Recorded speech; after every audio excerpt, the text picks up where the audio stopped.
Hello, and welcome to the second episode of me doing the Herbal Correspondences from the beginning. I decided to do this from the beginning, of course. And this one is Rose, and I've got a quote as the first one. If you enjoy the fragrance of rose, you must accept the thorns which it bears.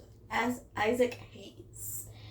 Roses, as with a lot of the plants that you're going to learn, that you don't think are part of the Rosaceae family, are part of this family. This genus includes things such as raspberries, like I said, strawberries, and apples. Only to name a few. You will find a lot of these episodes. You're going to find that something is either in the rose family or in the mint family, and then some other families, but generally those ones. There are over 300 species of roses around the world. Most species, though, are only native to Asia, with only a few originating in places like Europe and North America. Roses can vary depending on the variety in shape, color, and style. Some roses are smaller and like to climb, while others are larger with vibrant flowers. Now, a lot of the ones that you think of in where we live, Canada or the Americas, like North America, they are the bigger flower ones, but there are tiny little ones. I think some of them are called tea roses, things like that. The rose is the birth flower for June, which is also the month of roses. It is also the flower for your 15th anniversary.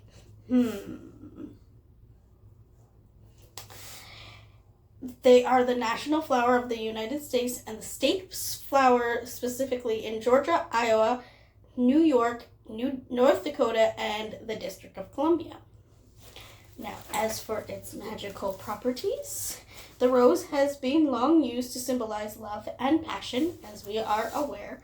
However, the different colors of roses actually have their own meanings. For example, yellow roses mean jealousy or infidelity, where orange roses can mean desire and enthusiasm. Greeks and Romans associated roses with Aphrodite and Venus, who was the goddesses of love. You can use them as offerings if you are doing any form of deity work. Add roses to an attraction or self-love bath, depending on the color. Now, you've got to look up your colors. I'm not going to have a list of colors here for you, unfortunately, but each rose means different things, so just look it up and utilize the rose that you want in your spell. Use your colors to your advantage. Absolutely.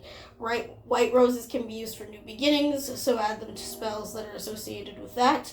Another way you can incorporate it into your workings is to keep one in a vase or in or around your sacred space. So, if you have a small altar, great. If you want to be a little bit more in the closet about it, just have one in your space. It doesn't have to be noticeable. It doesn't have to be shout to the world that this is what it is. It just has to shout to you that that is what it is. Use the thorns.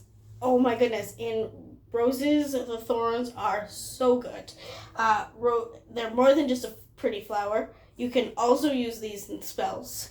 Use them to help repel, banish, and protect. You think of needles and pins that you use in spell work, or like any kind of sharp objects. If you don't want to use like metal, anything, because it rusts, use thorns. Thorns are wonderful. And this really reminds me about Charmed and their very first episode, where they do utilize a rose and the thorns in one of its spells.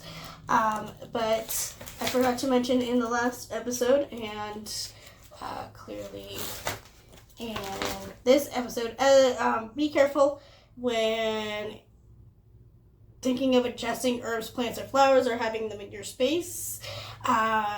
As I don't know if you're allergic or they cause a rash or anything like that. Please consult your family doctor or a professional if you are not certain of anything. So I will start saying that at the end of everyone. We are not doctors. Please consult a family physician about any of these if you fear like you might be allergic or you're allergic to something similar to it. So take in the same family. If you're not sure about roses, but you know you're allergic to strawberries or you're allergic to raspberries or something like that, just make note of that and ask your family doctor if roses are okay, because they might not be, because they are the same family.